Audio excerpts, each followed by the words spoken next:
Parents, have you ever wondered why your teen seems stuck, unable to take action despite all their potential? There's a hidden cycle of sabotage at play, and unless you're able to break it, it could hold them back for years to come. Hi, I'm Basile, and today we're diving into something every parent needs to understand: the unseen forces that are quietly sabotaging your teenager's ability to thrive. It's not just about laziness or lack of motivation. It's far more complicated than that. And the truth is, it's not entirely their fault. Let's start with the external pressures. Think about it. Social media creates a constant highlight reel of perfection that makes every small failure feel like a public humiliation. Peer pressure pushes them to conform, even if it means betraying their own goals and values. Add to that the weight of cultural expectations: get perfect grades, be popular, excel at everything, and you've got a recipe for overwhelm. Your teen is constantly bombarded by messages that they're not enough unless they achieve some impossible standard. But here's the kicker: when they feel they can't measure up, they often won't even try. It's easier to avoid the risk of failure than the fear of being judged. And it doesn't stop here. External pressures feed into internal barriers like self-doubt and limiting beliefs. Maybe your teen thinks, "I'm just not smart enough," or "I will never be as good as insert friend or influencer." Let me share an example. Imagine a high school student, Sarah. She's passionate about art and she dreams of being a designer, but she's afraid to share her work because she believes she will never be good enough. So instead of practicing or improving, she avoids it altogether, scrolling through Instagram to escape. This only reinforces her belief that she will never make it, creating a vicious cycle. Inaction leads to self-doubt. Self-doubt leads to more inaction. Sounds familiar? This is the sabotage cycle that holds your teenager back in ways that are hard to see until it's too late. So how do you help your teen break free from this cycle? How can you give them the tools to overcome both the external pressures and the doubts from within? We will explore exactly that, but first, let me leave you with a question. What messages, both internal and external, is your teen receiving right now? And how might those messages be shaping their actions or lack of action? Think about it. And when you're ready, let's dive into the solution. Because when you understand what's holding your teen back, you will know exactly how to help them move forward. If your teen seems unmotivated or lost, it's not just laziness. There's a surprising root cause holding them back. It's something deeper than bad habits and distractions. It's their beliefs. And here's why it's a huge problem. We all know that mindset is powerful, but did you know that teens can develop limiting beliefs? Deep, unconscious thoughts that hold them back from achieving their potential.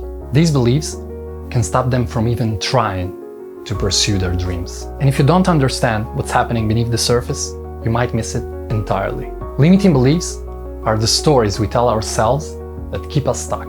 For teens, they might sound like, "I'm just not good enough. I will never be as good or talented as my friends. I have no control over my life." These beliefs are powerful.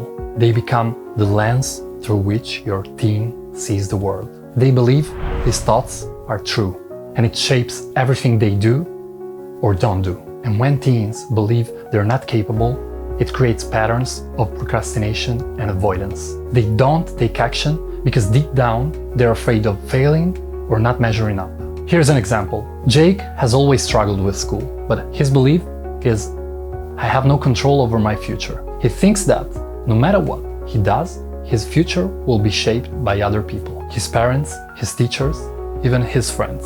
This belief stops him from taking responsibility over his actions. Instead of setting goals, he waits for things to happen to him. This feeling of helplessness prevents him from taking action, even if he has the ability to make real changes. So, how do you help? Start by identifying one limiting belief that your teen might have. It could be about their abilities, their future, their worth.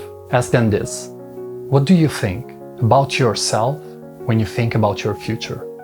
Or what do you believe is stopping you from going after what you really want?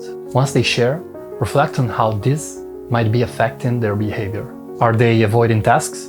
Are they procrastinating because they believe they're not good enough? This is a powerful step in understanding the real root cause of the problem. But here's the good news.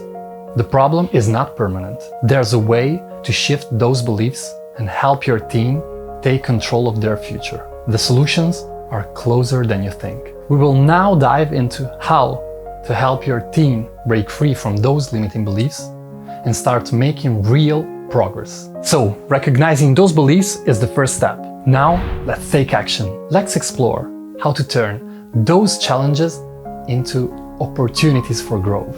You can help your team take control of their future.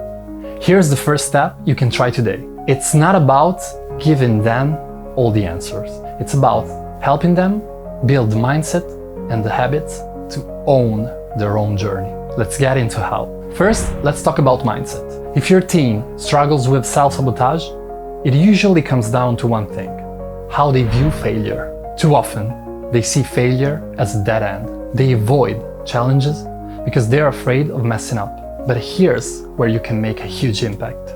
Help them see failure as part of the learning process. Instead of saying, "I failed," encourage them to say, "I learned." Teach them to see setbacks as opportunities to grow. For example, if your team didn't do well on an exam or didn't make the sports team, instead of focusing on the disappointment, ask them, "What did you learn from this experience?" Or, "What would you do differently next time?"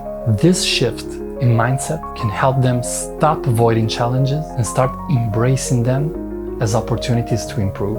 Reframe failure from something to fear into something to learn from. Now, for something even more collaborative, create a life story together. Sit down with your team and help them visualize their future. Ask them, what's your ideal life look like in 5 years? What do you want to achieve by the time you finish school? What kind of person do you want to be? Then break it down into action steps. What can they do today that will get them closer to that future?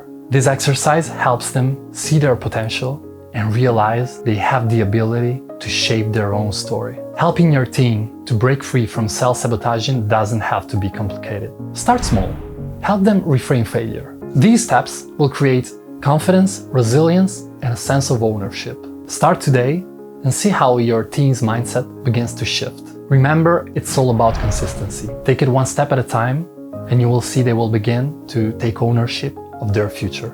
If this resonated with you, subscribe to the channel and join the newsletter where I'm sharing more practical parenting tips. You will get more tools, exercises, and insights to help you raise independent, resilient kids.